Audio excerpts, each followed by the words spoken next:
Og svo kemur start. Continue.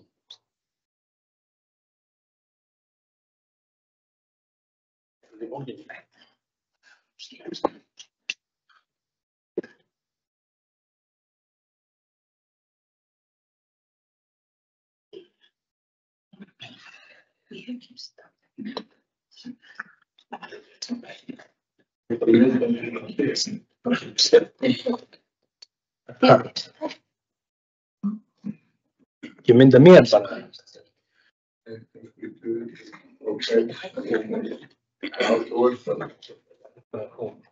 Já, það var sem ég sagði.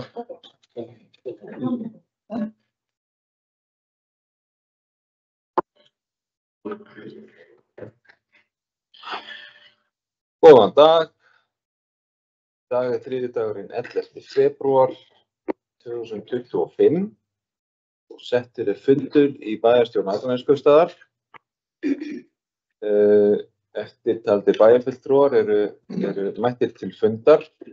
Valgarður Eddi Jónsson sem hér talar, forseti bæjarstjórnar, Einar Brandsson, Ragnar P. Sæmundsson, Líf Lárusdóttir, Kristinn Halli Sveinsson, Líf Ási Skarstad, Guðmundur Ingvar Guðjónsson, Jónína Margrét Sigmundsdóttir, Sædís Alexía Sigurmundsdóttir. Einnig sitja fundinn þeir Haraldur Benediktsson, bæjarstjóri og Steinar Dagur Adolfsson, sviðsstjóri stjórnsýslu og fjármálasviðs, og sé Steinar að rita fundargerð. Og við göngum til dagskrár fundarins. Fyrsta mál á dagskrá hefur málsnúmer 2209-259, stefnumótun Akraneskaupstaðar.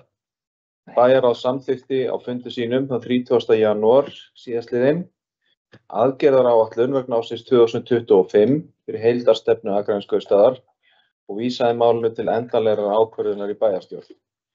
Heildarstefnan var samþykkt í bæjarstjórn þann 27. febrúar á síðasta ári og inniheldur meðal annars stefnuáherslur, markmið og framtíðarsýn til ársins 2030. Lagt upp með að árið 2025 verði nýtt til að útfæra frekar verklag vegna innleiðingar á heildarstefnunni. Gert ráð fyrir að fagráð og nefndir fylgi aðgerðaráætlun eftir í sínum störfum, taki hana reglubundið fyrir. Orðið laust þetta mál og það bæjarfulltrúi Sædís Alexía Sigurmundsdóttir. Gjörðu svo vel.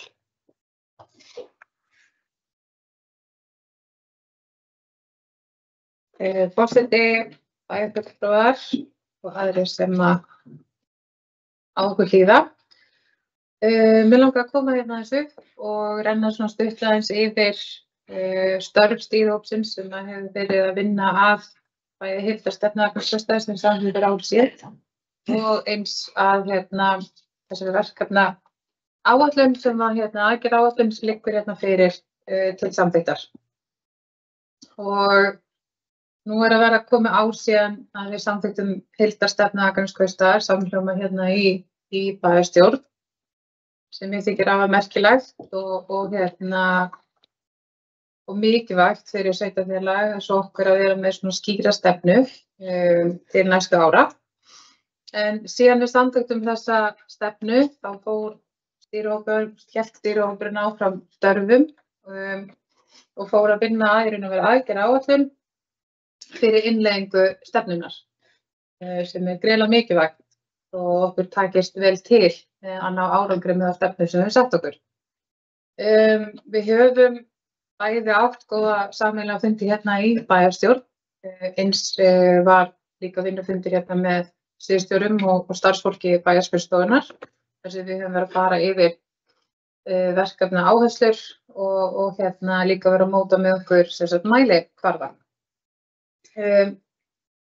Stýrihópurinn fundaði á síðasta ári 6 sinnum, 3 sinnum líka núna á þessu ári, við vorum bara að ljúka okkar störfum og skilum svo afurinu núna til bæjarráðs 30. janúar síðastliðinn og lauk þar með formlega störfum stýrihópsins.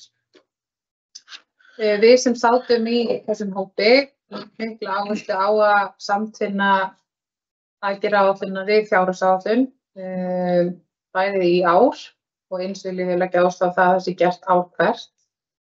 Eins hefur verið að leggja áherslu líka á náttúrulega fagráð og viðeigandi nefndir haldi vel og vandlega utan þau verkefni sem heyra undir þau. Til dæmis með markvissri eftirfylgni innan ráðanna, hægt að gera áskorungslega eða 2 til 3 mánaða fresti, eitthvað slíkt. Og með þá sérstakri áherslu á þau forgangsverkefni sem að við skilum að okkur. Ábyrgðin þarf að vera skýr, hún komin til formenn fagráða hjá okkur og nefnda, sviðsstjóra, okkar sem hér sitjum og eins ábyrgðarmenn sem hafa ábyrgð gagnvart þeim verkefnum sem eru að fylgja eftir. Öll verkefnin sem við höfum lagt upp með eru tilgreind í svokölluðu verkefnaskrá sem við höfum öll aðgang að hér og inniheldur hún þessi forgangsverkefni sem þetta í gangi vera að vinna að og eða þau sem við viljum vinna í framtíðinni.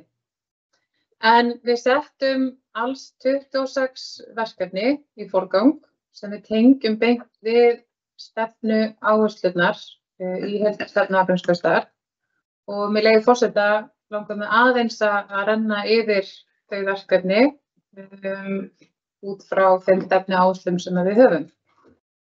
Varðandi aukandi mannlegu menningu, þá höfum við sett 5 verkefni þar á dagskrá.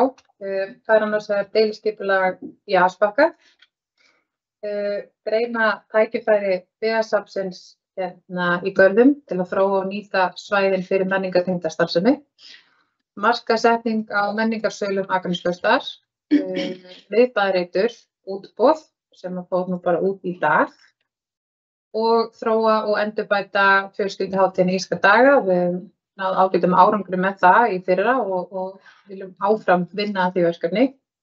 Síðan erum við farsælt samfélag. Þar eru náttúrulega með aðgerðaáætlun vegna innleiðingar barnasáttmálans sem í gangi hjá okkur. Annað verkefni áætlanir varðandi móttöku nýbúa, áætlun aðkomu barna og ungmenna að ákvörðunum hjá okkur á stjórnsýslustiginu. Klára útboðsgögn og skipulag fyrir samfélagsmiðstöðina, skammtímadvöl greining, stefna í málefnum fatlaðs fólks, verkefni varðandi tengjumst í leik og uppbygging og skipulag þjónustu búsetukjarna í Skógakverfi.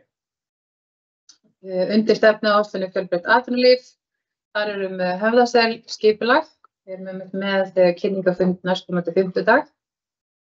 Samningu við Brim uppbyggingu á breiðinni og síðan að ýta aðeins undir tækifæri sem felast í uppbyggingarsjóð hjá sambandi sveitarfélaga á Vesturlandi. Traustir innviðir og skilvirk þjónusta, þar hefur sagt okkur að efla ferðaatvinnu og markaðsmál hjá Akraneskaupstað, endurskoða ferðaþjónustu fyrir fatlaða og aldraða, ljúka vinnu varðandi fjárhagsleg markmið Akraneskaupstaðar, KPMG, okkar Akranesverkefnið að stuðla áfram að því að efla íbúalýðræði og síðan endurskoða bæjarmála samþykktar og rýna í skipulag eða skipurit hjá sveitarfélaginu. Varðandi umhverfisátt, þá erum við líka að rýna í vinnuskólann hjá okkur, stefnumótun og endurskoðun á honum. Áframhaldandi vinna varðandi götulýsingar, að breyta þeim yfir í LED-lýsingar, annað göngu og hjólastíg upp í Flóahverfi, hönnun kirkjubrautar og útboð og síðan viðhald bláfánavottunar á Langasandi. Þetta svona stikla á stórum þau verkefni sem við erum að vinna að og mismunandi hvar þau sem heima innan fagráða hjá okkur. En það sem kannski mikilvægt í þessu samhengi að árið í ár sé svolítið lærdómsárið okkar. Við erum að nýta það ár til innleiðingar á stefnunni og þeim aðgerðum sem við erum með og einnig til svona fínpússa það verklag sem við erum að setja okkur í kringum heildarstefnuna, verkefnaskrána og mótun mælitala. Þannig að þetta verður svona lærdómsárið okkar og ég bara fullt tilhlökkunar að við fylgjum þessu vel eftir því sem sé hér sitjum inn í okkar ráð. En kannski svona að lokum langar mig að þakka öllum sem komu að þessari vinnu. Við sem hér sitjum í bæjarstjórn og það kannski líka sérstaklega bæjarfulltrúa Líf Lárusdóttir sem sat í stýrihópnum, eins bæjarfulltrúi Valgarð Lyngdal Jónsson síðan kom varafulltrúi Þórir Guðjónsson inn í fjarveru orlofs Líf Lárusdóttur. Ég vil einnig koma fram fyrir þökkum bara til sviðsstjóra hjá Akraneskaupstað og bæjarstjóra sem og einnig til hennar Valdísar okkar sem búin að halda ótrúlega vel utan um þetta verkefni og alveg halda okkur á tánum og bara við efnið í þessari vinnu. Ekki svona enda á því að segja að þetta okkar ábyrgð sem við hér setjum að tryggja farsæla innleiðingu á stefnunni og fylgja markvisst eftir þannig að okkur sé að takast til þeirra verkefna sem við setja okkur að framkvæma. Þannig ég segi bara takk fyrir mig.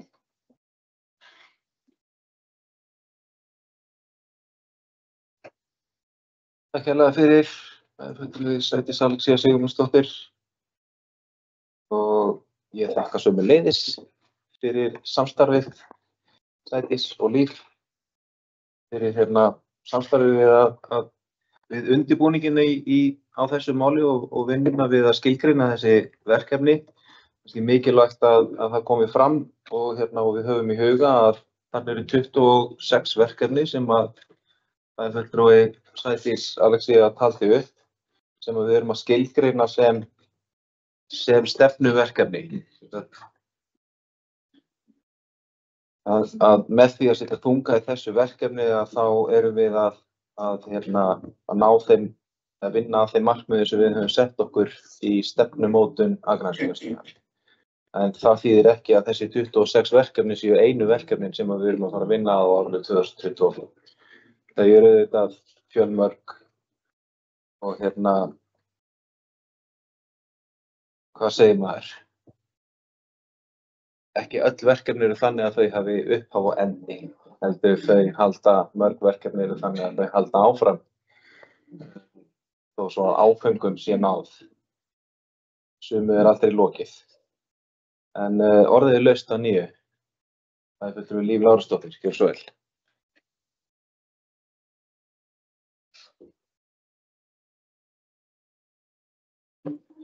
Forseti, ágætu bæjarfulltrúar, bæjarstjóri, ritari og aðrir sem okkur hlýðir.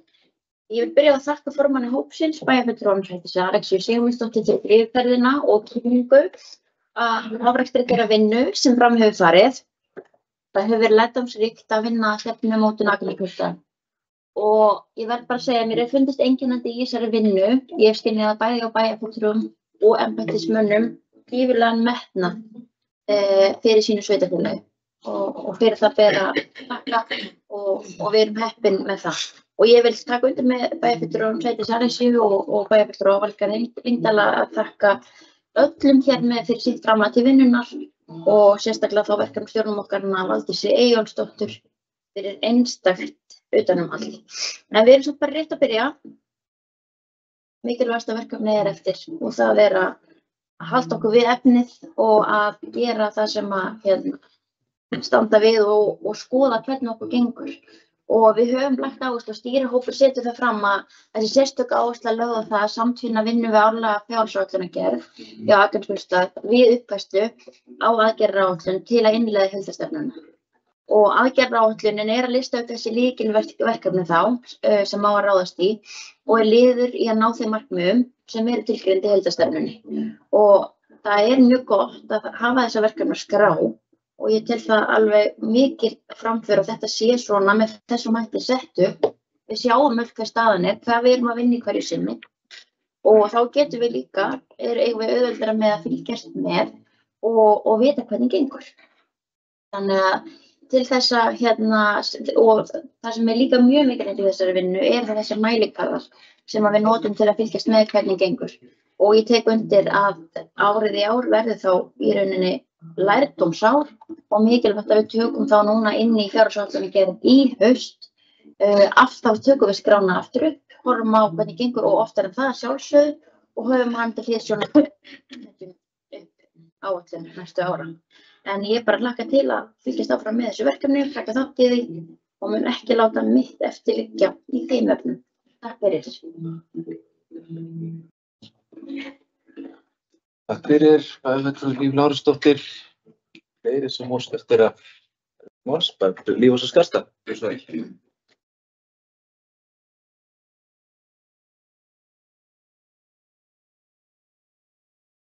bæjarfulltrúar og aðrir sem á okkur hlýða. Ég vil bara byrja á því að þakka stýrihópnum fyrir þá vinnu sem hefur verið lagt í hér síðastliðin 2,5 ár. Þetta eitt af þeim verkefnum sem byrja hér bara á árdögum okkar bæjarstjórnar og því einstaklega gaman að sjá afurðina. Og það greinilegt að mikið tími og mikill metnaður farið í þetta, bæði hjá starfsmönnum og bæjarfulltrúum. Og bara hlakkaði til að sjá þetta raungerast í allri okkar vinnu héðan af. Ég vil líka bara hvetja okkur til þess að vera meðvituð verkefnaskrána hverju sinni og bara við höldum hana á lofti og að við séum bara meðvituð í allri okkar vinnu, að við séum alltaf að horfa á þessa verkefnaskrá og að bara vera að vinna eftir því. Líka, nú veit ég að verkefnastjórum Valdís sem að stýrði þessari vinnu að nú hún að hverfa til annarra starfa fljótlega. Þannig að ég tel því mjög mikilvægt að við finnum sem verður ábyrgur fyrir þessu verkefni svo að það bara sofni ekki. En hlakka bara til og ég tel líka mjög mikilvægt að þetta er góð og flott stefna sem við getum verið stolt af. Þetta eitthvað sem ég tel að við ættum að gera kannski sýnilegt fyrir bæjarbúum og við gerum svo hátt undir höfði kannski á heimasíðunni eða eitthvað. Þannig að við getum sýnt bæjarbúum við erum að gera þetta og þetta og þetta. Hefur stundum verið kvartað yfir því að við séum ósýnilega og það heyrist ekkert í okkur. En þá getum við allavega komið þessu út og fólk getur fylgst með svona hvað í gangi hverju sinni og ég held að það væri bara gott mál. Takk fyrir. Takk fyrir. Fyrir Líós Skarstað, fleiri sem ást eftir að taka til máls. Fyrir Sædís Alexía, gjörðu svo vel.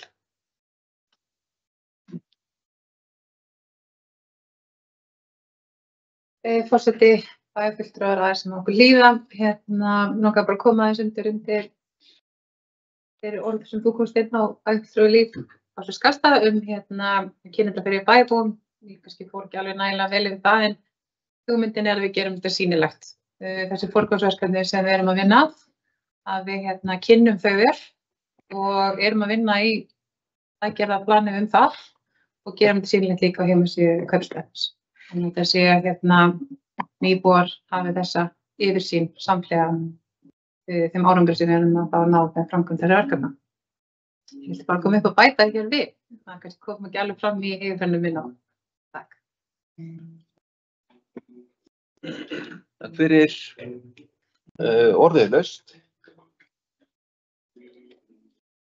Það er enginn sem að ákveður að grípa það. Þá ætla ég að fara yfir tillögu að bókun bæjarstjórnar í þessu máli sem að hljóða svo. Bæjarstjórn samþykkir aðgerðaráætlun vegna ársins 2025 en árið verður nýtt til að innleiða og útfæra verklag í kringum heildarstefnu Akraneskaupstaðar sem inniheldur meðal annars stefnuáherslur og framtíðarsýn til ársins 2030 sem á markmið sem samþykkt var í bæjarstjórn þann 27. febrúar 2024. Og þessu fylgi síðan eftirfarandi. Bæjarstjórn leggur áherslu á að fagráð og nefndir fylgi aðgerðaráætluninni eftir í sínum störfum og taki hana reglubundið fyrir árinu 2025 og þannig eigi bæjarstjórn kost á að fylgja málinu eftir með beinum hætti þar sem fundargerðirnar komi til kynningar fyrir bæjarstjórn. Það er athugasemdir við þessa bókun. Það vill enginn gera athugasemd við það. Þá bara biðjum þá sem samþykkja aðgerðaráætlun vegna ársins 2025 og gjöra svo að gefa merki. Það er samþykkt með 9 atkvæðum. Við höldum áfram dagskrá. Annar fundarliður, málsnúmer 24.12.040, reglur heilsueflingastyrk. En bæjarráð tók málið upp að nýju á fundi sínu þann 30. janúar síðastliðinn, samanber ósk þess efnis frá bæjarstjórnarfundi númer 1406. Og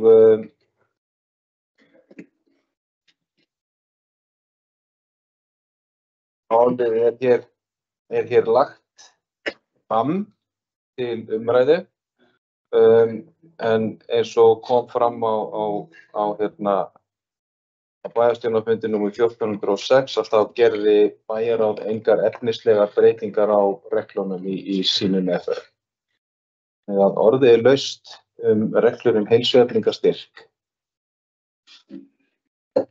Bæjarfulltrúi Sædís Alexía, gjörðu svo vel.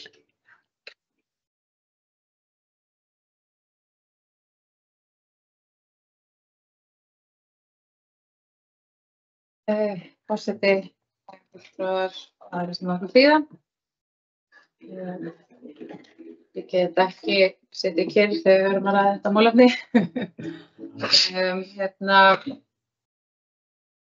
Hvar á ég að byrja? Ég kom mér aðeins og óvart þegar við fengum líka gögn send með varðandi nýtingu heilsueflingastyrks starfsfólks Akraneskaupstaðar, sem er mjög lág nýting hjá okkur meðan við starfsmannaflóruna sem er hjá sveitarfélaginu. Þetta sé rétt að skríða 10% nýting ef hún er sko miklu hjá okkur. Við erum mikið rætt okkur sem vinnustað. Við erum eftirsóknarverður vinnustaður og við erum mikið rætt veikindahlutfall starfsfólks hjá okkur. Og einhvern veginn tengi ég þetta líka alveg saman við heilsueflingastyrkinn okkar. Hvernig vinnustað við viljum vera og hvernig vinnustað við viljum búa til. Og við sem styðjum fólki okkar til heilsuræktar. Og við höfum líka stigið þá vegferð fyrir svolítið síðan að vera heilsueflandi samfélag. Ég held að þessi umræða hér þennan styrk sé svo sem ekkert nýleg, hún hefur oft komið til tals. Og mér þykir allavega svona tækifæri til þess að staldra eins við og hugsa, viljum við hafa þetta svona hjá okkur. Við erum að binda þarna styrkin við árskort í Sund, einungis hjá okkur í okkar sveitarfélagi. Og mér finnst það bagalegt því að fólk stundar ýmiss konar heilsurækt. Þannig að ég hefði viljað sjá að við varum að gera okkur aðra breytingu á þessum reglum hjá okkur. Ég veit vel að við erum líka að horfa í rekstrarkostnað hjá okkur, en við erum líka verið að horfa til aðgerða til þess að stuðla að lækkun veikindabótum og þess að hjá okkur getum við horft á þetta sem eitthvað svona mótvægisaðgerð þeim efnum líka. Ég hefði persónulega viljað sjá okkur rýna svolítið í reglurnar, fjárhæðina og gera betur. Takk.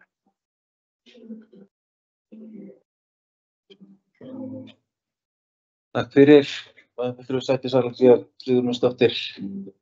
Fleiri sem óska eftir að taka til máls varðandi reglur heilsueflingastyrk. Það er ekki neitt sem að biður orðið.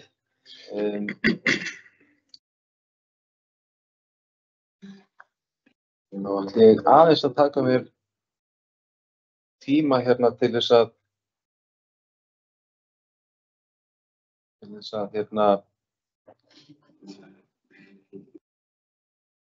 skoða hvernig við afgreiðum þetta mál. Þannig að ég ætla að leggja til að við tökum fundarhlé í 5 mínútur og og þá að stíga aðeins út fyrir myndavélarammann í þessar 5 mínútur.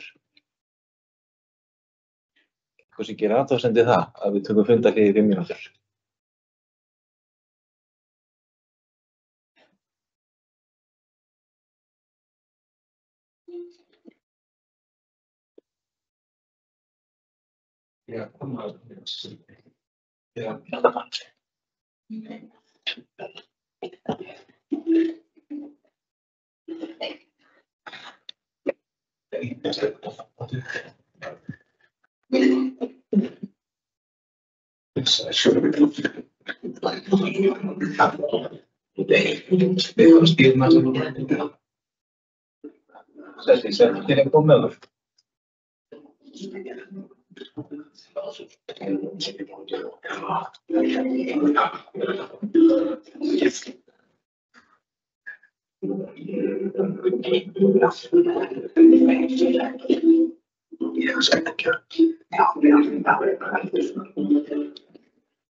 Þá höldum við áfram fundi að loknu fundarhléi og ég ætla að gera það að tillögu minni að málinu verði vísað hér aftur til bæjarráðs og með þeim tilmælum bæjarstjórnar að bæjarráð taki reglurnar til endurskoðunar með tilvísandi þess að ráðið hefur nýverið farið yfir útgreiðslur úr veikindapotti, bókaði þá varðandi mikilvægi þess að vinna að forvörnum gagnvart bara veikindum og varðandi heilsu starfsmanna og heilsueflingarstyrkurinn ætti að vera kjörið tækifæri til þess að nýta til þess. Með því fororði þá vísi bæjarstjórn málinu aftur til bæjarráðs. Einhver sem að vill tjá sig þessa tillögu, bæjarfulltrúi Einar Brandsson, gjörðu svo vel.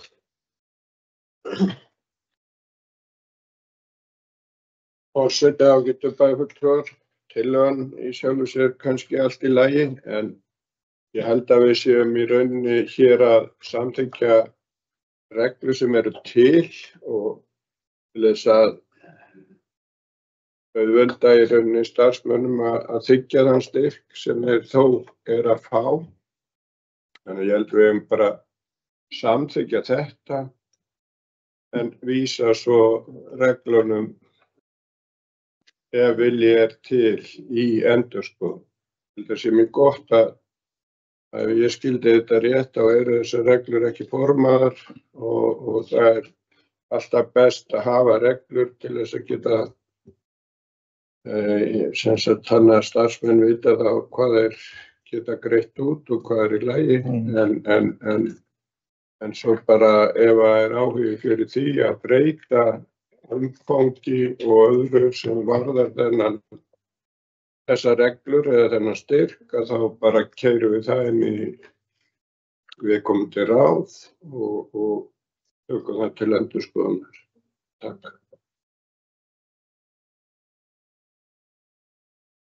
Takk fyrir, fulltrúi Einar Brandsson. Ég held þetta er góð ábending að við tillaga Einars að við samþykkjum reglunar núna eins og þær eru, þannig að þær séu þá í gildi þangað til að endurskoðun á þeim hefur farið fram. Þannig að við samþykkjum þá reglunar, þær gilda en við vísum þeim jafnframt til bæjarráðs að þær verði endurskoðaðar. Allt á hreinu. Það er fulltrúi Sædís Alexía, gjörðu svo vel.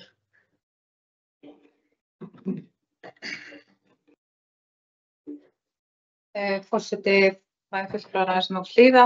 Mér langar það bara kannski að bæta við hvort við getum haft þetta í tveimur liðum. Í atkvæðagreiðslu annars vegar að samþykkja reglurnar og svo hins vegar erum við þá að samþykkja að vísa þeim í endurskoðun. Takk.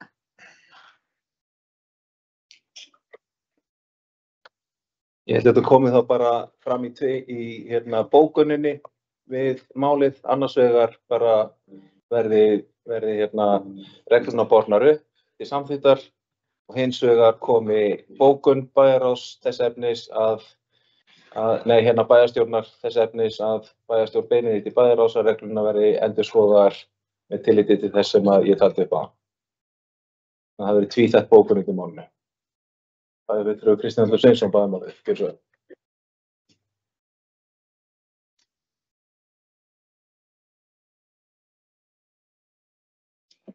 Ágætu bæjarfulltrúar, það sem okkur hlýða. Ég velti fyrir mér að við samþykkjum regluna núna eins og þær eru og gerum síðan breytingar á þeim á bæjarráðsfundi að þá verði einhverjir sem að brenni inni með ákvörðun sem þeir taka í það reglurnar sem núna, en hefðu hugsanlega viljað nýta sér aðra möguleika hefðu þeir verið í boði í liðinu. Þetta er tvíbent, sko. Ja, bara svona til umhugsunar. Takk.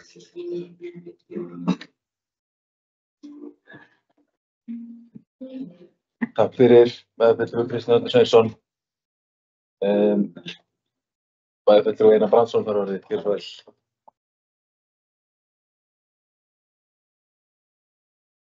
Forseti, ágætu bæjarfulltrúar, þetta er að vera stór mál. En þetta er tiltölulega einfalt. Við bara samþykkjum þessar reglur og eins og ég sagði, ef það er vilji til þess að breyta þessu, þá gerum við það. Við skulum líka hafa það í huga að það er ekki neini fjármunir áætlaðir í þetta á þessu ári. Þannig að ef við breytum þessu þá látum við það bara gilda frá með næstu áramótum. Ég held að það sé svona hreinlegast í þessu. Og þá getum er hægt að vísa þessu í rauninni til fjárhagsáætlunargerðarinnar þeim tengja því ef við samþykkjum breytingu á reglunum því að þá þurfum við náttúrulega að skaffa fé fyrir þessum styrkjum ef að það verður niðurstaðan. Þannig að ég held að sé engin stór slys og þetta taki kannski gildi þá frá næstu áramótum þessi breyting ef þessu verður breytt. Takk.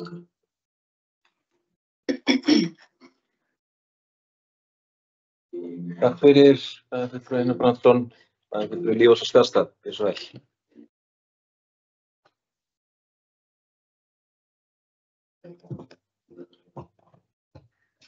Forseti, bæjarfulltrúar og aðrir sem á hlýða. Það er þannig þegar litlu málin var stórmál. Ég velti fyrir mér varðandi reglurnar sem við ætlum að bara samþykkja en svo að vísa svo aftur í bæjarráð. Það stendur að við séum að styrkja starfsfólk sveitarfélagsins með því að styrkja þau sem vilja stunda reglubundna líkamsrækt í íþróttamannvirkjum. Og það er sama upphæð og áskost í sund kostar á hverju tíma. Spurningin mín er þá, þetta gildir þá væntanlega bara um sundlaugina hérna og ræktina, þannig að þeir sem að fjölmörgu sem kannski stunda aðra líkamsrækt í öðrum líkamsræktarstöðum bæjarins, þeim sem eru til eða þeir sem eru með námskeið annað, að þeir eru þó væntanlega ekki rétt á styrk, þannig ég skilja þetta rétt. Ok. Þá ætla ég bara að hvetja til þess að við horfum á þetta kannski með aðeins víðara samhengi því að og hugsum það að styrkja á fleiri stöðum heldur en bara í líkamsræktina okkar, þegar eins og örugglega bara allir vita, þá hún nú ekki til að hrópa húrra yfir. Við heyrum það nú örugglega 3 sinnum í viku og ég íbúi á Akranesi, hvað líkamsræktin hérna sé skelfilegt. En líka, maður hefur áhyggjur af hversu fáir að nýta þennan styrk. Og þegar við erum að horfa á heilsu og velja starfsfólksins okkar, að sjálfsögðu vill maður að við séum að gera okkar til þess að liðka fyrir og að fólki líði vel. Þannig að, já, bara við endilega tökum þetta upp og skoðum þetta þessi víðara samhengi. Takk.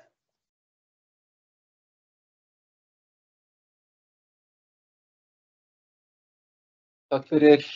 Þetta eru við Lífós og Skastað, fleiri sem óskastur að taka til máls. Bæjarfulltrúi Sædís Alexía, gjörðu svo vel.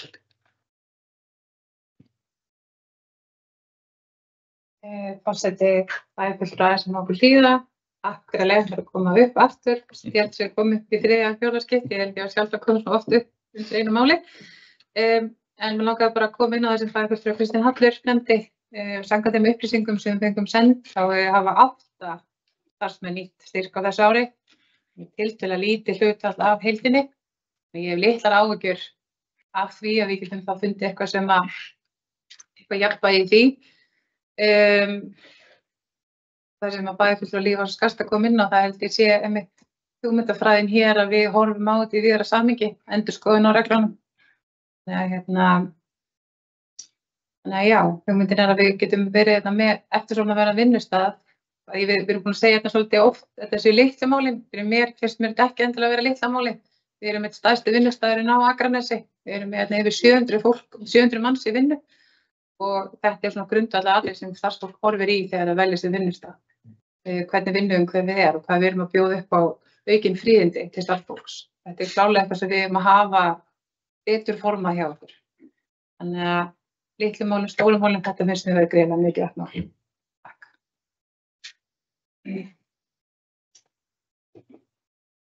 Takk fyrir. Bæjarfulltrúi Sædís Alexía, fleiri sem óska eftir að taka til máls. Svo ekki, þá ætla ég að bera upp 2 samþykktir. Í fyrsta lagi bara reglurnar sem slíkar, þeir sem samþykkja reglur heilsueflingarstyrk, starfsmenn Akraneskaursstaðar, eins og þær liggja fyrir, gjörðu svo vel gefa merki. Það samþykkt með 8 atkvæðum, ykkur á móti. Það 1 atkvæði á móti. Þeir sem samþykkja að vísa eða beina því til bæjarráðs að ráðið taki reglurnar til endurskoðunar, gjörðu svo vel að gefa merki. Það eru 9 atkvæði með þeirri ákvörðun.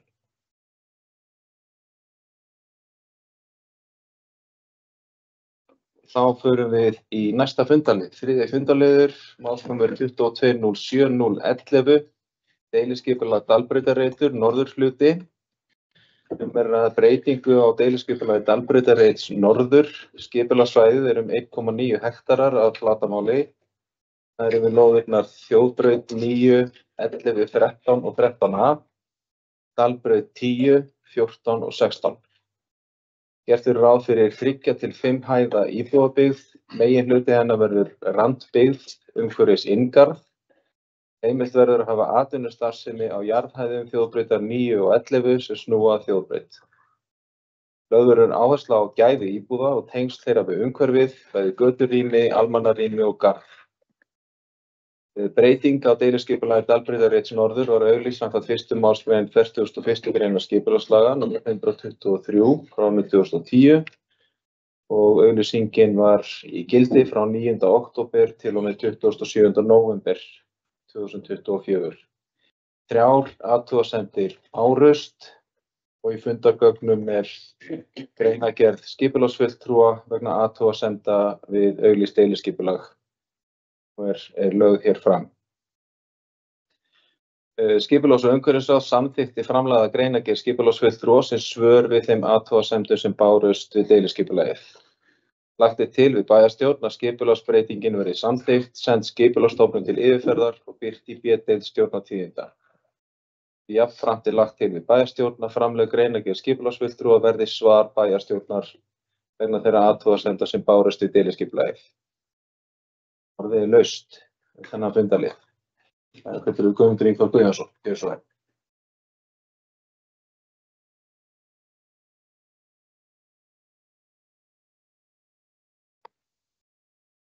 Forseti, bæjarfundur og bæjarstjóri, fundarritari og aðrir ákveðnar líða. Allir Dalbrotarreitur Norður sem til umræðu hjá okkur og erum að klára deiliskipulagið á svona reit sem hefur verið lengi umræðu hjá okkur og loksins góð niðurstaða sem flestir eru sátti við. Mörg sjónarmið hafa komið upp í vinnunni og hafa starfsmenn og ráðsmenn átt mörg samtöl við íbúa og reynt að gera svæðið sem best fyrir núverandi og verðandi íbúa á svæðinu. Markmið Akraneskautsstaðar með breytinguna landnotkun á Dalbrotarreit að nýta vel byggingamöguleika innan þjóðvegar og njóta hagkvæmni af núverandi innviðum, styrkja og bæta bæjarmyndina með þéttri og blandaðri byggð.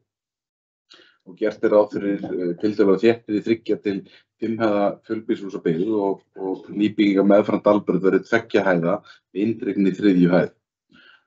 Og húsin standa á 90 cm á sökkli og undir öllu verði bílageymsla eins og fram kemur í greinargerðinni. Ég held að þetta eigi eftir að verða gríðarlega flott og gott svæði fyrir okkur þegar við förum í byggingar á þessu svæði og ég trúi gjörun að þetta eftir að verða gott til framdráttar og þétting byggðarinnar eins og við höfum verið að leitast eftir og svo sést yfir á þeim byggingar sem nú þegar eru komnar á Dalbrotarreitnum og var til bara gengið nokkuð vel og ekki séu ágætis bara fríði fyrir okkur og vona að þetta eftir að verða það áfram frá.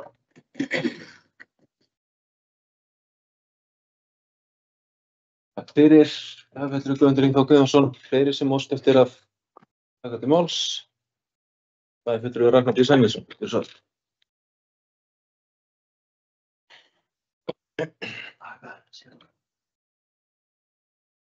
Forseti, bæjarfulltrúar, bæjarstjóri og aðrir sem á hlýða. Við ræðum hér 3. mál fundarins, deiliskipulag Dalbrotarreit norðurhluti. Afsakið. Eins og bæjarfulltrúi Guðmundur Ingvar fór yfir hérna, þá verið að leggja fram hérna skipulag sem hefur verið töluvert lengi í vinnu eða í vinnslu. Það hófst vinna við þetta skipulag á síðasta kjörtímabili. Reyndar held ég að kjörtímabili þar á undan hafa líka verið að vinna í þessu. Þetta búið að vera núna í 3. kjörtímabilið. Umræðan á síðasta kjörtímabili ok. Skipulagið í heildina bara mjög gott. Kannski bara eina athugasemd sem ég hef og hérna byggingarlíðan, sem sagt þá Dalbrautarmegin. Umræðan á síðasta kjörtímabili var að færa byggðina, hafa línuna ekki í samræmi við 4 og 6, heldur með þá við skilin Dalbrautarmegin íbúðarbyggðina og færa hana aftar, sem sagt götubreiddin yrði meiri, ásýndin á götuna yrði breiðari götumynd. Ég sé þeim athugasemdum sem hafa komið inn, það líka svolítið svona þráðurinn. En þarna, já, það svona kannski einu athugasemd sem ég vil gera við þetta skipulag það. Ég hefði viljað sjá götuna fá svolítið meira njótaþing, byggðina við Dalbraut meira njótaþing á kostnað þá kannski meiri þéttingar þjóðbrautamein. Það töluverð fjarlægð yfir í blokkirnar við Skarðsbrautina og kannski ekki sama þar erum við með breiða og stóra götu og mikið rými. En að öðru leyti bara fagna ég að þetta skipulag að klárast og vona bara að uppbygging á reitnum hefjist sem allra fyrst. Takk fyrir. Takk fyrir, bæjarfulltrúi Ragnar B. Sæmundsson. Fleiri sem óska eftir að taka til máls. Svo ekki.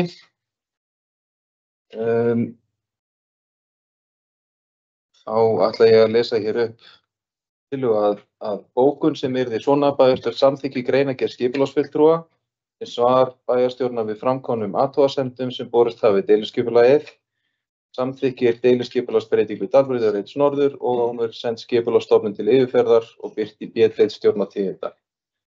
Samþykkir þetta, gjör svo gefa merki. Þetta samþykkt með 8 atkvæðum, ykkur á móti. Það enginn á móti. Við förum í 4. fundarlið, málsnúmer 25.008, fundargerð bæjarráðs á árinu 2025 og hér lögð fram fundargerð bæjarráðs frá fundi númer 3585 sem fram fór þann 30. janúar síðastliðinn. Og bæjarfulltrúi Líf Lárusdóttir hefur beðið að ykkur svo vel.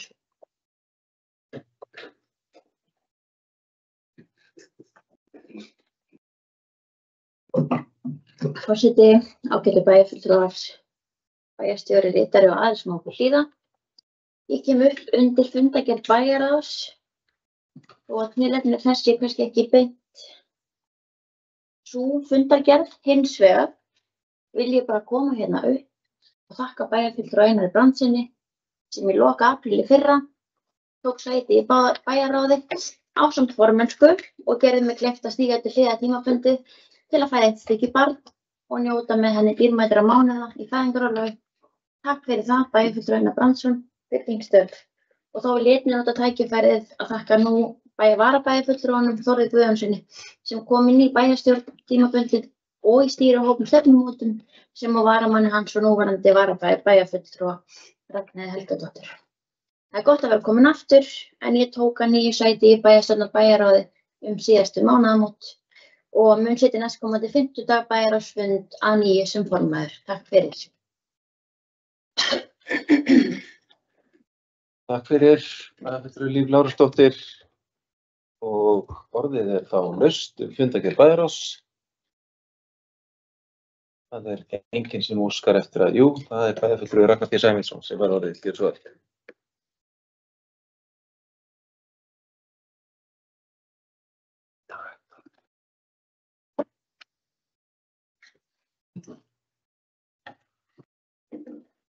Forseti, bæjarfulltrúar, bæjarstjóri og aðrir sem hlýða. Ég vil bara taka einn undir orð bæjarfulltrúar Líf Lárusdóttir og þakka bæjarfulltrúa Einari Brandssyni fyrir setum hans í bæjarráði. Þetta má vera bara á köflum, mjög skemmtilegt.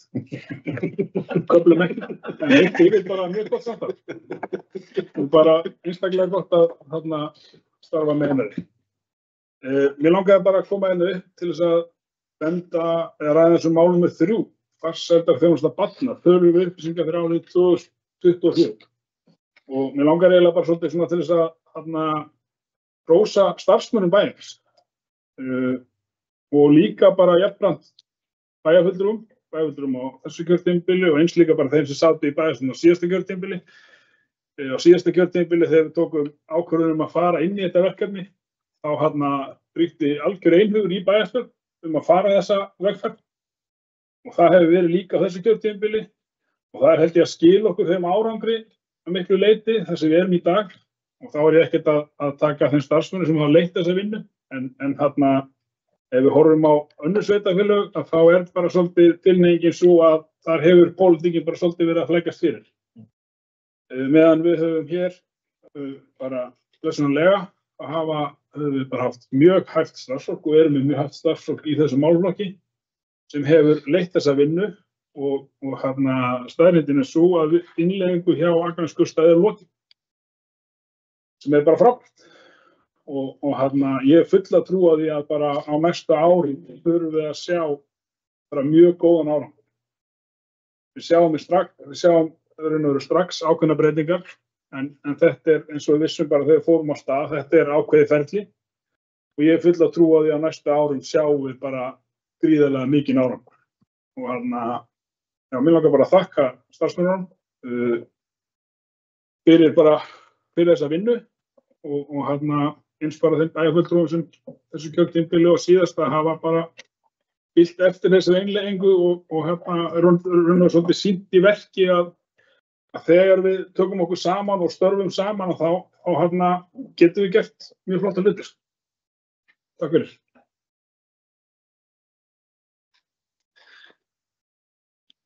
Takk fyrir bæjarfulltrúa Ragnar B. Sæmundsson. Ég ætla bara að þakka bæjarfulltrúa Ragnar B. Sæmundssoni fyrir þessa ræðu og tek undir hvert einasta orð sem þarna kom fram. Og jafnframt tek undir þakkir til bæjarfulltrúa Einars Brandssonar fyrir samstarfið í bæjarráði síðasta árið heflega. En orðið laust og bæjarfulltrúa Einar Brandsson, gjörðu svo vel.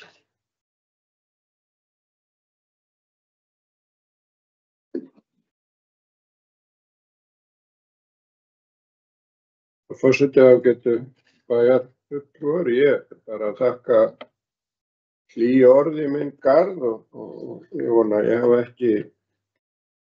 ekki gert neitt mikinn skaða í bæjarráðinu, þannig að Líf fái einhverja villinga til þess að stjórna, en þetta gekk bara vel og var gaman og sérstaklega þegar maður búin að vera lengi í þessu og þetta var nú svona eitt af því fáa sem ég hefði ekki starfa við og þess vegna ætla ég að þakka kollegum mínum og fyrir samstarfið. Þetta var mjög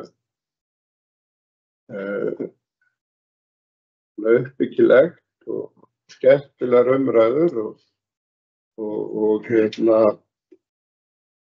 margar góðar sögur sem maður heyrði og það var náttúrulega svona kalla samfélag svolítið en núna held ég að bæti betur og þetta verði svona eðlilegt umhverfi. En ég ætla líka að þakka starfsmönnum bæjarins fyrir þennan tíma. Þetta var gott samstarf hjá okkur. En ég ætla líka til að taka undir orð forseta að þetta var mjög flott tala hjá bæjarfulltrúa Ragnari B. Sæmundssoni og ég held að við getum alveg verið stolt af þessu verkefni sem hafa komið að því. Það ákveðnar vísbendingar að við höfum tekið rétta ákvörðun og ég alveg sannfærður það að ef við sinnum þessu og veitum því þann stuðning sem að starfsmenn þurfa og starfsmenn leggja sig fram í þessari vinnu og þá muni þetta skila til framtíðar betra umhverfi fyrir börnin okkar og þá sérstaklega þau sem að einhverju hluta vegna þurfa aðstoð eða stuðning og hvatningu að þau fari ekki niður á þessi neðri stig sem við tölum og þannig að vandamál þeirra verði ekki mikil. Þetta alltaf ábyggilega mikil ögrun fyrir börn að vera í því umhverfi sem að skólaumhverfið Ég held að við mörg þekkingu að því hvert á sinn hátt og það alltaf einhverju sem að verða undir en við verðum í sameiningu að reyna að fækka þeim tilfellum og hjálpa þeim sem að verða undir í þessu. En flott verkefni og Sólveig Sigurðardóttir alveg sérstakar þakkir skildar fyrir hvað hún hefur stýrt þessu vel í þessari innleiðingu og ég hef ekki að hún muni gera það áfram. Takk. Takk fyrir. Bæjarfulltrúi Einar Brandsson. Fleiri sem óska eftir að ræða fyrirtækið Bæjarás. Bæjarfulltrúi Lífós Skarstad. Hér svo er.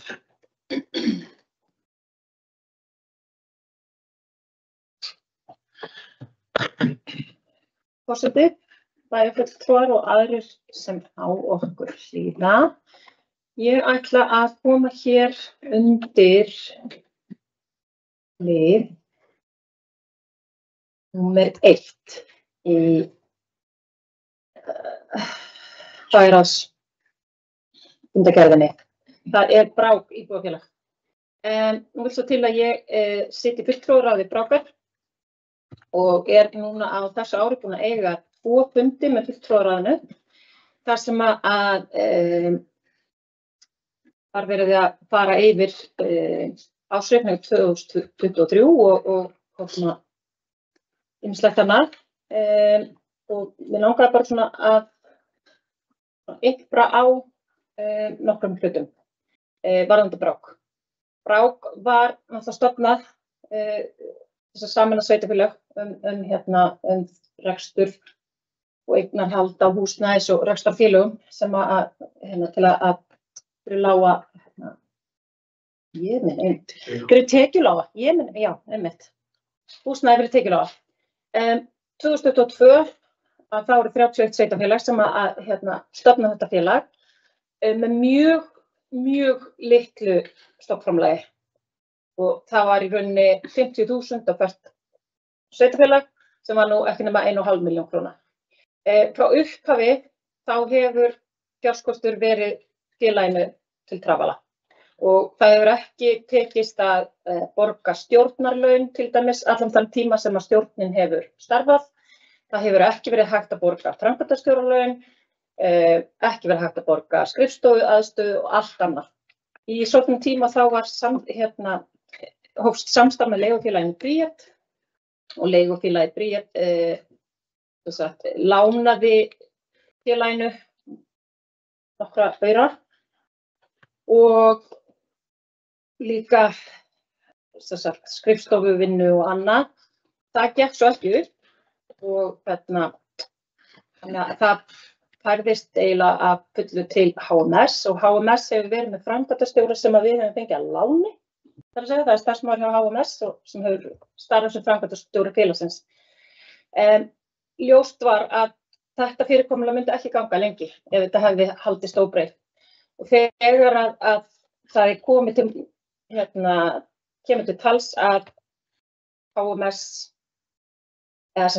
Brák komi inn í þessu kaup á húsnæði leigufélags aldraðra sem áttu náttúrulega íbúðir hér á Akranesi og í Reykjavík að þá var það skoðun stjórnar og starfsmanna að þetta myndi styðja við uppbyggingu Brákar með því að stækka eignasafnið og gera það þá hagkvæmara. Það var mikil ólga hjá mörgum þeim sveitarfélögum sem eru stofnfélagar í félaginu og það var þá sérstaklega varðandi það að við til dæmis sem fulltrúar við fengum einhver upplýsingar það að þessi kaup stæði fyrir eða væru yfirvofandi. Heldur í rauninni bara að fara í gegnum þetta er gert, þetta er keypt án þess að nokkur vissi að því nema stjórnum. Og þetta var harðlega gagnrýnt og þá sérstaklega í rauninni kannski vegna kaupana í Reykjavík. Því að náttúrulega í lögunum að þá segir að Brák sé félag sem er stofnað fyrir sveitarfélög á landsbyggðinni og það er náttúrulega þótt í ganga alveg þvert í mótsögn við það. Þannig að það var ekki mikil ánægja, sérstaklega hjá sveitarfélögum á Austurlandi, þau voru mjög púl og eðlilega kannski. Þannig að við þurftum í rauninni að taka það til greina að breyta lögum og reglum félagsins. Þannig að það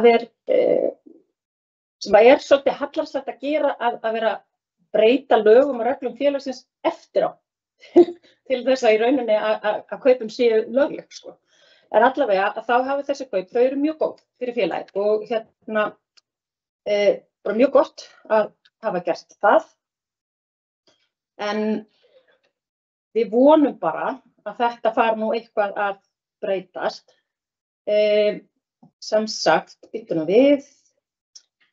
Já, núna í árslok 2025 gert ráð fyrir að eignir félagsins verði 280. Í dag eru þær 155.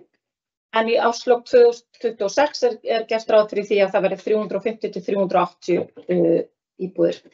Með því að komast upp í það að þá ætti félagið loksins að vera sjálfbært með leigutekjur upp á ca. 500 milljón króna á ári. Það vonandi hægt að fara að borga stjórnarlaun því það ekki hægt að ætlast til þess að þeir sem sitja í stjórn félagsins vinni bara upplaust því þetta búið að vera mikil vinna. Þannig að við vonumst þess að þetta fara að ganga betur. Já, þetta var í rauninni bara það sem ég ætlaði að koma upp og upplýsa ykkur Það verður svo nýr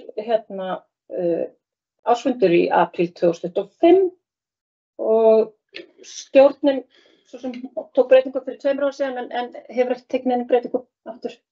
Þannig að, já. Jú, og svo bættust við nýju stofnaðilar, Bláskógabyggð og Dalvíkurbyggð. Og vonandi náttúrulega bara, það er til dæmis engin sveitarfélag á Reykjanesi sem eru meðlimir í Brák og hafa ekki óskað eftir því að gerast meðlimir.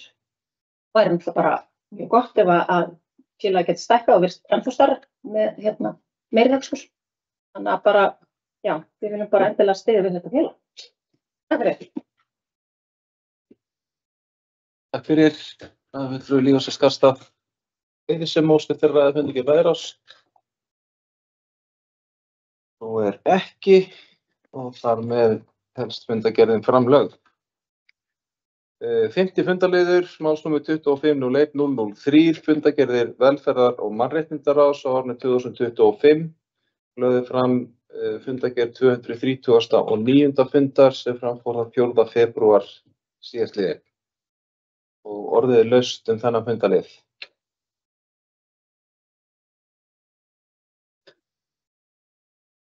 Það er enginn sem að kveði sér hljóðs, þar með telst þessi fundagerð velferðar- og mannréttindaráðs framlögð. 7. fundaliður, málsnúmer 25-01-005, fundagerð skipulags- og umhverfisráðs á árinu 2025. Lögðu fram fundagerð 300. og 19. fundar sem framfór 5. febrúar síðastliðinn. Og orðið er laust fundagerð skipulags- og umhverfisráðs. Það er fyrir Guðmundur Ingvar Guðjónsson, þér svo.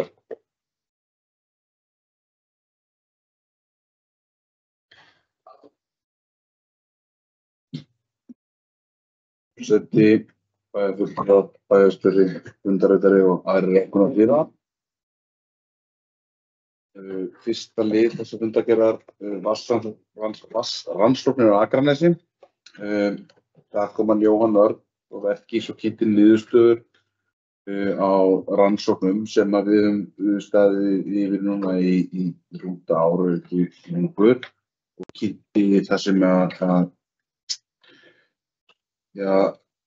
mögulega hátt grunn vatnsborð á svæðinu og miðað við það sem kynnt fyrir okkur að þá eru engar hækkanir eða lækkanir sem er talandi eins varðandi hitastig að einu breytingarnar sem við gátum séð að lækkun þegar að snjóbráð verður á vissu stöðum eftir það sem við höfum safnað snjó yfir vetrarmánuðina. En að mörgu leyti gat hann upplýst okkur það að ástæða fyrir þessu hvernig ísbrunandi vatnið eða hæðin á grunnvatninu er út af hryggjónum sem eru hér undir landi Akraneskjalar og gat hann sýnt fram á það með þeim rannsóknum sem þeir hefðu gert. Eins varðandi Krókalónið þar sem að uppgöðu komið getgáttur að göngustígurinn sem hafði verið gerður við Krókalóni hefði verið það þéttur að myndi ekki leipa vatn í gegnum sig en það er búið að skoða það og hann lekar en annað efni þar í kring þannig að vatn það greinilega í gegn. Mjög fróðleg og áhugaverð þessar niðurstöður frá Jóhanni en jafnframt munum við halda áfram að fylgjast með þessu. Það eru sýriðar þarna sem eru í og við ætlum að halda áfram að eiga þessar upplýsingar af því að þá það bara hafa ekki verið nægar upplýsingar áður en þetta er gott sem fyrir okkur sem sveitarfélag að eiga og safna áfram.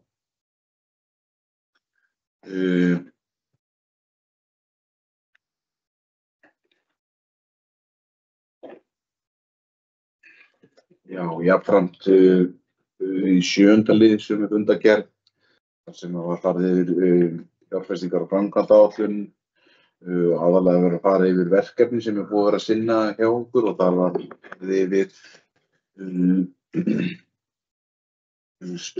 þessi stóru verkefni sem var farið yfir grundaskóla og hvernig gengur og það er bara algjörlega loka metrónum en jafnframt tilkynnt að í sumar og þar urðu mistök í framleiðslu á glerjónum eða glerinu á byggingunni og sem framleiðandi búinn að viðurkenna mistök og mun skipta því út á sinn kostnað í sumar þegar skólinn lýkur en það er bara núna í þessum má segja í þessum tölu orðum að verða að opna þá byggingu og mikið tillökun hjá held ég öllum hvort sem það eru vinna eða nemendur eða aðrir sem eru að nýta sér þetta húsnæði og verður bylting fyrir þau sem að þar eru. Jafnframt fórum við yfir Íþróttahús og Héraðsbæ og Brekkubæjarskóla og styttist alltaf í að þetta komi og við væntum þess að Íþróttahús verði tilbúið fyrir haustið þannig að það verði klárt fyrir nemendur og aðra iðkendur að komast þar inn á haustmánuðum og jafnframt er einn áfangi að klárast í Brekkubæjarskóla þannig að aðeins ríkar hjá þeim og geta bara að nýta þá það sem var klárt þar en jafnframt höldum við áfram í þeim framkvæmdum sem við erum að vinna þar.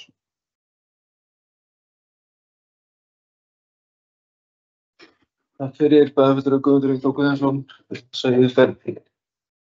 Eru fleiri sem óska eftir að fundargerð skipulags- og umhverfisráðs? Bæjarfulltrúi Ragnar B. Sæmundsson.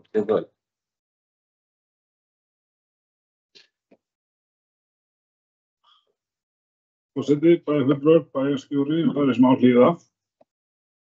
Ræðum hér fundargerð skipulags- og umhverfisráðs. Þá byrja að þakka bæjarfulltrúann Guðmund Ingþóri fyrir þessa yfirferð. Hann kom inn á mál númer 1, vatnsrannsóknir á Akranesi. Gott að þessi áfangaskýrsla liggi fyrir. Ég velti bara upp þeirri spurningu hvort það væri ekki rétt að við gerðum einhverja frétt og segðum allan svona aðeins frá þessu hvað þessi helstu niðurstöðum þarna. Ég þykist vita að eins og Guðmundur Ingþór kom inn á að þá verður þessu fyllt eftir áframhaldandi eftirlit og rannsóknir en allavega að það er áfangaskýrslu sem nú liggja fyrir verður gerðar opinberar. Svo langar mér aðeins að spyrja mál númer 6. Vetrarþjónusta gatna og stíga, verksamning og framlenging. Ég held að eða bara í vetur hefur gengið gríðarlega vel og sá merkilega atburður var daginn að starfsmenn vetrarþjónustu fengu hrós á samfélagsmiðlum. Það var bara mjög ánægjulegt. En mér minnir að í samningnum þegar farið á sín tími útboð það hafi verið framlengingarákvæði 1 ár í senn og mér langar það bara kannski koma með ábendingu vegna þess að í bókuninni raun og veru bara það framlengt, en af hverju, sko, út frá samning. Það ákvæði samningsins framlengingu, 1 ári senn, eins og segja að með minnir, að við þarna bókuða þannig að það liggi alveg fyrir og það samkvæmt því útboði sem við fórum í á sínum tíma. En annars bara, eins og segja, það við gengið bara mjög vel. Verktakarnir sem við erum með þetta núna hafa bara verið að sinna þessu starfi bara mjög vel og bara fagna því að þarna við framlengjum og vonandi verður þetta bara áfram sama horfi. Takk fyrir.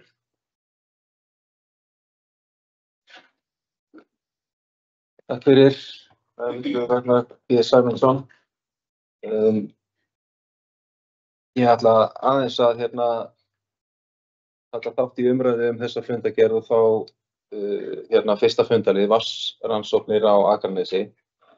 En ég sem sagt sat þennan fund sem varamaður Önnu Sólveigar Smáradóttur, aðalmanns í ráðinu. Það var mjög gott að fá þessa yfirferð frá Jóhanni Erni og fá þessa skýrslu sem að bæjarfulltrúar eru nú allir búin að fá í fundargögnum. Og að mínu mati að þá svarar þessi skýrsla bara meira og minna öllum þeim spurningum sem við bæjarfulltrúar höfðum þegar farið var af stað í þessa rannsókn. Við vorum með spurningar eins og hvort það væri merki hvort að há grunnvatnsstaða væri merki það að það væri lekar úr veitukerfum.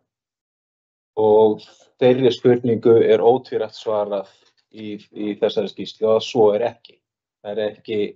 Þetta náttúruleg vatnsstaða og það ekki merki það að það séu lekar úr veitukerfum. Við vorum með spurningar það hvort að vatnið sem að mælast svona hátt í jörðu, þetta háa grunnvatn, væri blandað hitaveituvatni og rannsóknin bendir til þess að svo sé ekki. Það búið að fara í efnagreiningar og kanna kísilinnihald vatnsins og það kemur alveg skýrt fram í niðurstöðunum að það ekkert sem bendir til þess að grunnvatnið sé blandað hitaveituvatni. Við vorum með þessa spurningu fyllinguna púðan undir göngustígnu við Krókalón, varðandi seytni hans og því svarað eins og kom fram hérna áðan. Og við vorum með spurningar það hvernig gæti staðið á því að vatn væri að mælast mishátt á mismunandi stöðum og það eins og kom fram hjá bæjarfulltrúa Guðmundar Ingþóri að berghryggirnir sem að liggja langsum eftir öllum skaganum sem við búum á að það eru þeir sem halda vatninu og grunnvatnsstraumarnir liggja síðan meðfram þeim. Þannig að það getur verið hátt grunnvatn ofan hryggjar en miklu lægra bara rétt hinum megin við hann. Þó það sé ekki nema kannski örfá skref á milli staða á yfirborði jarðar. Þannig að ég held að þetta sé virkilega gott fyrir okkur að fá þessar niðurstöður. Það svarar okkar spurningum og tek undir það að ég held að sé mikilvægt að koma þessu svona helstu niðurstöðum á framfæri til samfélagsins. Þannig að það auðvitað skylda okkar líka að það að upplýsa íbúa það þegar við fáum svona upplýsingar. En orðið laust að nýju fundargerð skipulags- og umhverfisráðs. Það fulltrúi Líós og Skarðsdal, gjörðu svo vel.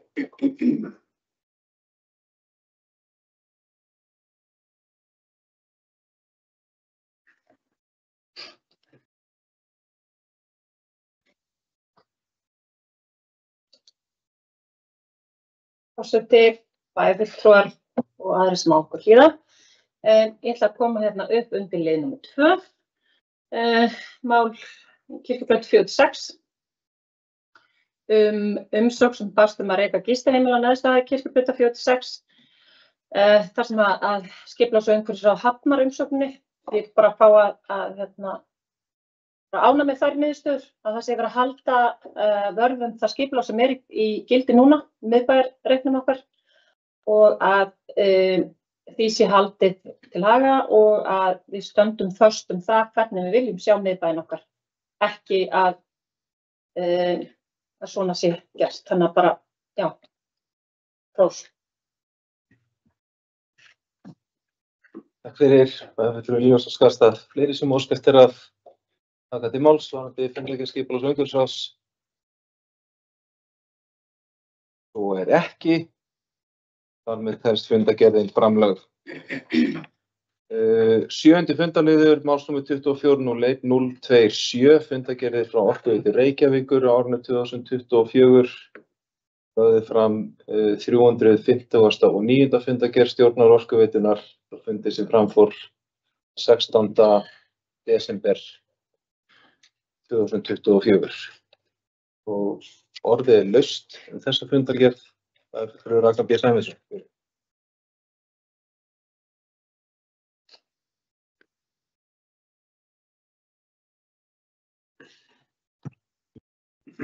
Forseti, fulltrúar, bæjarstjóri og aðrir sem áhlýða. Við ræðum hér fundargerð stjórnar Orkuveitu Reykjavíkur. Mig langar að koma inn á 2 mál. Það annars vegar mál númer 13. Lagt fram minnisblað snjallmælaverkefni, Veitna, endurbót og viðskiptaáætlun, svör við fyrirspurn FLJ. Nokkuð vissum að okkar stjórnarmaður getur svarað þessu. Svo er það mál með 14. Lögð fram með leyfi forseta, lögð fram svohljóðandi tillaga Söru Bjarkar Sigurðardóttur, dagsett 16.12.24. Tillögunni fylgir greinargerð. Lagt til að stjórn OR beini forstjóra að lagt verði af stað í vinnu við framtíðarsýn og skipulag vegna fjárfestinga tengt orkuskiptum á meginstarfsemi OR samkvæmt eigendastefnu. Byrja verða sveitarfélögum eiganda fyrst áður en leita verður áhuga á samvinnu annarra á starfsvæðinu. Samhliða yrði kannað umfang hústaka í eigu borgarinnar, þau kortlögð metin sem mögulega ávinningur og orkuöflun í gegnum sólar, birtusellu til orkuöflunar eins og bílastæðahúsum og skólamannvirki. Valin verði 23 hús til reynslu og vinnan yrði unnin í samvinnu umhverfis- og skipulagssvið, skól- og frístundasvið, stýrihóp brú bilið, eignarhaldsskrifstofu borgarráðs og kjörinna fulltrúa. Og mín spurning til stjórnarmanns er svohljóðandi. Á Reykjavíkurborg bara Orkuveituna? Ég bara kemur skýrt fram að það verði fyrst byrja að vera sveitarfélögum eiganda fyrst, en svo bara það sem eftir kemur er bara borgin. Og kannski brýna það svolítið til okkar stjórnarmanns að hann haldi 300 á lofti í þessu inn í stjórninni. Takk fyrir. Takk fyrir, fulltrúi Ragnar B. Sæmundsson. Og þakka fyrir þessar spurningar.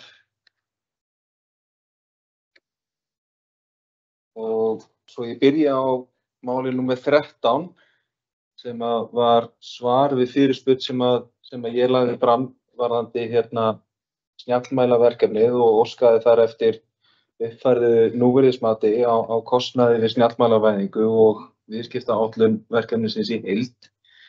Ég er áður búinn að ræða þetta hér á fundi bæjarstjórnar og upplýsti það að ég hefði lagt þessa fyrirspurn fram.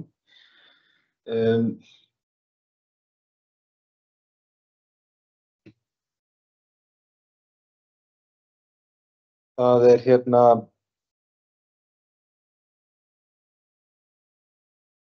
það kemur fram í svarinu sem að þarna er lagt fram að þegar að 60% verkefnisins er lokið, það er sem sagt þarna á þessum tíma þá er snjallmælavæðingunni lokið að 60% hluta og þá búið að leggja út 4.425 milljónir króna á verðlagi nóvember síðasta árs sem er 57% af áætlun. Þannig að verkefnið er á áætlun og vel það. Stefnir í að heildarkostnaður verkefnisins verði 6.425 milljónir króna en uppfærð áætlun gerir ráð fyrir kostnað upp á 7.744 milljónir. Þannig að gangi þessi plön eftir að þá verður heildarkostnaðurinn 83% af uppfærðu kostnaðaráætlun. Þess að sagt, bara ver undir uppfærðri kostnaðaráætlun. Endurmetinn rekstrarkostnaður er 317 milljónir króna á ári eða 85% af því sem að áætlanir gerðu ráð fyrir sem að var að rekstrarkostnaðurinn er 339 milljónir. Þess að uppfærð áætlun rekstrarkostnað. Svo kemur fram, og ég ætla bara að lesa það sem kemur fram í þessu skjali sem þarna var lagt fram. Það flóknara að endurmeta forsendur fyrir ávinning þar sem hann að stóru leyti til ekki farin að raungerast. Miðað því við upphaflega forsendur ávinning en fært til núvirðis. Miðað við ofangreinda forsendur núvirt sjóðstreymi nú neikvætt 105 milljónir króna. Þrátt fyrir að árangur náist í lægri fjárfestingar og rekstrarkostnað en áætlanir gerðu ráð fyrir, þá leiða tafir til þess að tap verður á verkefninu. En þessu samkvæmt upphaflegum áætlun þá átti þessu verkefni þetta að vera löngu lokið. Undirbúningur átti að fara fram á árinu 2019 og framkvæmdir á árinu 2020 til 2024. Og það sem sagt bara breyttist ýmislegt eins og við vitum. COVID með tilheyrandi áhrifum og aðfangakeðjur hafði áhrif á tímaáætlanir og kostnað og svipað gildir áhrif stríðsins í Úkraínu. Það núna, áætlanir núna eru að mælaskipti muni standa fram á mitt ár 2026. Seinni hluti spurningarinnar sem ég lagði fram varðaði vænt áhrif á gjaldskrár. Hvort að þetta verkefni myndi þýða það að gjaldskrár til viðskiptavina yrðu hækkaðar og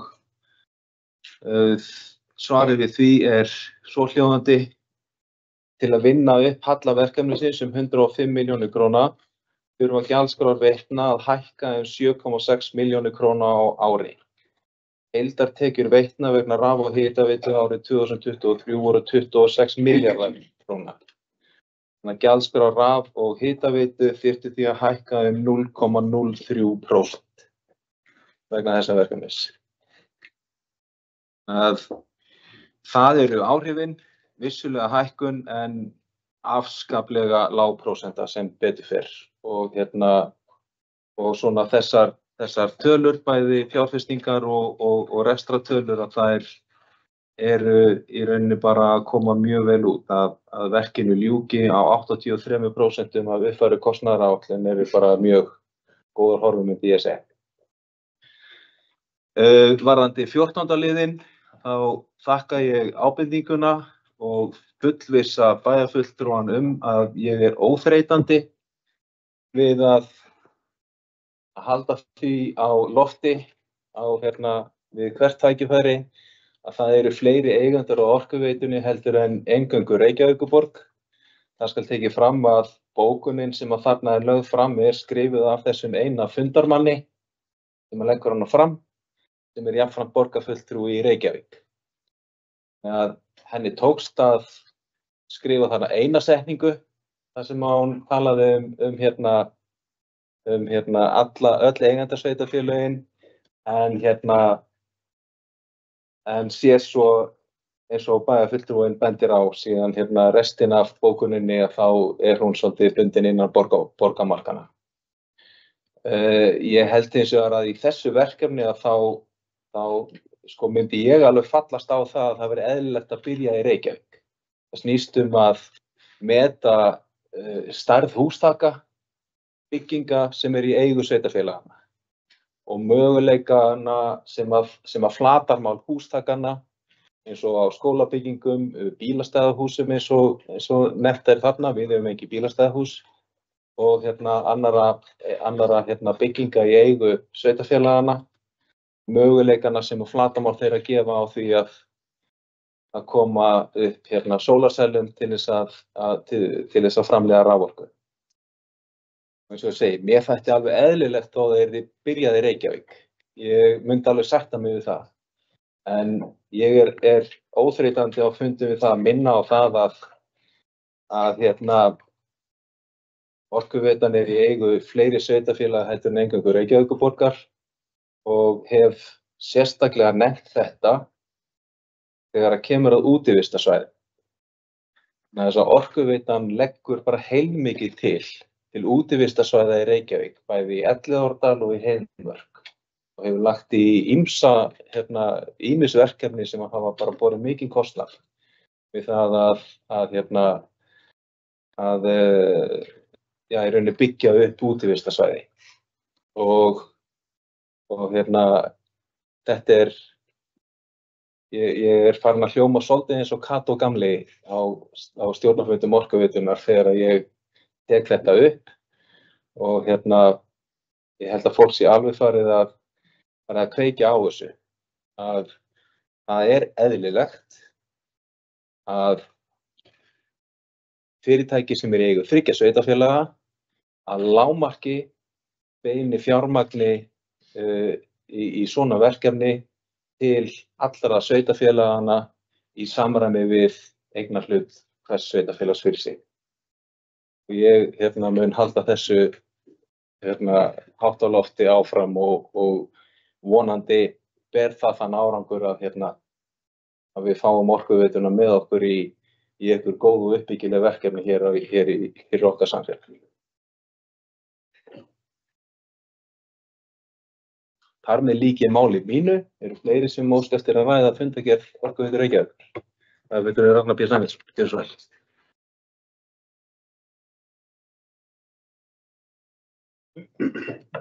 Forseti, bæði fulltrúar, aðrir smá hlýða. Ég þakka bara bæði fulltrúarnum Valgarði Líndal Jónssoni og okkar stjórnarmanni Orkuveitu fyrir þessa yfirferð. Við hafum frátt skora á hann að skipta ekki plötu, þetta bara leiðina að hljóma.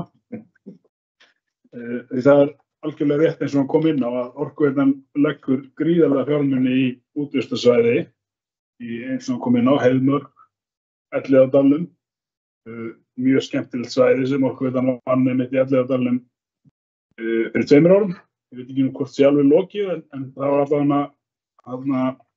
þegar ég fór þar, þá voru framkvæmdir í gangi og það var mjög metnaðarfullt. Og það má líka taka til þeir hafa komið líka mjög myndarlega stígagerð meðfram vatnsleiðslum og annað. Þannig að Orkuveitan að leggja mikið til á einmitt svæði Reykjavíkurborgar og við hefum að sjálfsögðu að gera heimtingu á því að eitthvað svipað verði gert hér. Hvað var það mál nr. 14? Þá bara þakka ég fyrir svörin og ég svo sem óttist vita það að þarna væri bara upp úr tillögu þessara borgarfulltrúa en þetta kom nú fyrst fram á síðasta ári og þá fannst mér þetta svolítið hlægilegt. Mér finnst eiginlega bara minna hlægilegt núna. Ég finnst það bara svolítið spennandi og þegar þetta kom fram í fyrra og ég hlóa þessu, þá fór ég líka aðeins að lesa mig til og sá að ég var náttúrulega bara viltingurinn. Þetta bara það rannsóknir sem hafa verið gerðar hérna á Íslandi á þessu að það eru að skila mun betri niðurstöðu en menn héldu. Við okkur finnst alltaf vera myrkur hér en birtustundirnar eru mun fleiri sem eru að koma út úr þessum sellum. Þannig að þetta bara mjög áhugavert. Hann veit fundarmaður sem hvíslaði mér áðan að græna gímaldi geti verið góður staður fyrir svona. Ég veit það ekki alveg. En okkar byggingur annað gæti verið bara mjög spennandi og alveg líkt og bæjarfulltrúi Valgerðar Lyngdal kom inn á, þá er náttúrulega eðlilegast kannski að það er byrjað að Reykjavík og skoðaði mannvirki þar og farið í pröfanir á einmitt bílastæðahúsum og svona stærri stöðum. Þetta er áhugavert verkefni. Hvað var það fundarlið númer 13, snjallmælana, þá finnst mér það bara mjög skrítið verkefni. Ég skilja ekki alveg svona bara tilgangið minni. Þetta er fjárfesting upp á 7 milljarða, árlega kostnaður 317. Gamli mælinu var þannig að það var engin kostnaður, ég bara á mín ábyrgð að setja inn álegstur og ef ekki, það bara var áætlun. En svona bara breytist tækni, en ég er samt ekki alveg sammála því sko að gjaldskrána hækki ekki. Við hljótum alltaf að þurfa að taka inn í fjárfestingu. Fjárfestingin lendir bara einum stað. Það er alltaf ykkur sem borgar hana. Takk fyrir. Takk fyrir, Ragnar B. Sæmundsson. Fleiri sem óskast að ræða fundargerð Orkuveitunnar og ekki. Þar með telst fundargerðin framlögð. Við förum í 8. fundarlið, málsnúmer 24.01.028, fundargerðir árinu 2024 frá Sambandi íslenskra sveitarfélaga. Hér er lögð fram fundargerð stjórnar sambandsins númer 960 frá fundi sem framfór 13. desember síðastliðinn. Og ef að fundarmenn ger ekki athugasemd þá ætla ég að taka í einni umræðu fundarliði 8 og 9 sem að snúast sama fyrirbærið, en sem sagt fundarliður 9, málsnúmer 25.01.029 eru fundargerðir sambandsins á árinu 2025. Þar eru þá lagðar fram 2 fundargerðir frá stjórn sambandsins nr. 961 frá 17. janúar og 962 frá 22. janúar. Þessar 3 fundargerðir stjórnar sambands íslenskra sveitarfélaga eru hér til umræðu og orðið er laust.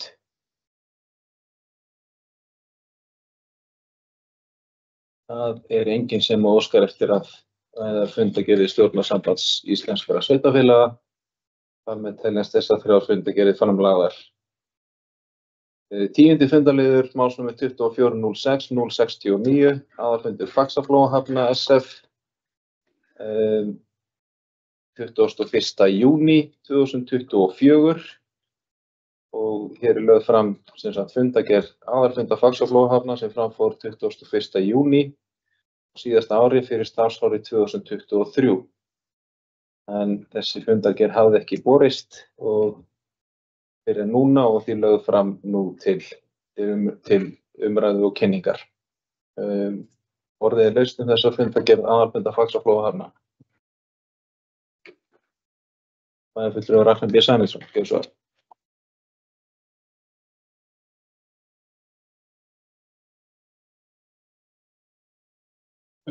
Forseti, bæjarfulltrúar aðeins sem á hlýða, líkt og stjórnarmaðurinn í Orkuveitinu fór yfir áðan að það verður alltaf sami söngurinn, þá er það eins og mér í þessu máli. Hér erum við að taka fyrir fundargerð frá 21. júní 2024, ársreikning fyrir 2023. Við hljótum að geta komið sér eitthvað ferli hjá okkur þannig að fundargerðirnar komi inn í svona einhverju eðlilegu. Þetta sé ekki alltaf bara hálfu ári eða eitthvað álíka eftir það. Þannig að það sé einhverjar umræður fundargerðirnar svona í rauntíma. Annað ekki.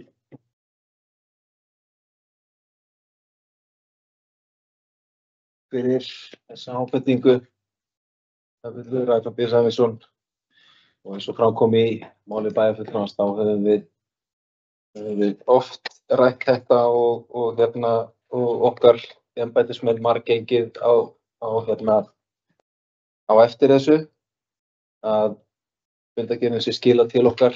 Eitthvað hefur þessi fundargerð skolast til greinilega. Sem er ekki gott, vegna þess að auðvitað ættum við að fá þetta til, eins og bæjarfulltrúin segir, til umræðu í rauntíma. Það til lítils núna hálfu ári síðar rúmlega að vera að ræða ársreikning 2023. En vonandi fáum við næstu aðalfundargerð til okkar fyrr heldur en þessa. Eru fleiri sem óska eftir að ræða þessa fundargerð? Svo ekki. Og þar með telst hún framlögð og við erum komin í gegnum dagskrá fundarins. Ég vil bara að lokum þakka bæjarfulltrúum fyrir góðar og málefnalegar umræður á þessum fundi og segi þessum fundi slitið.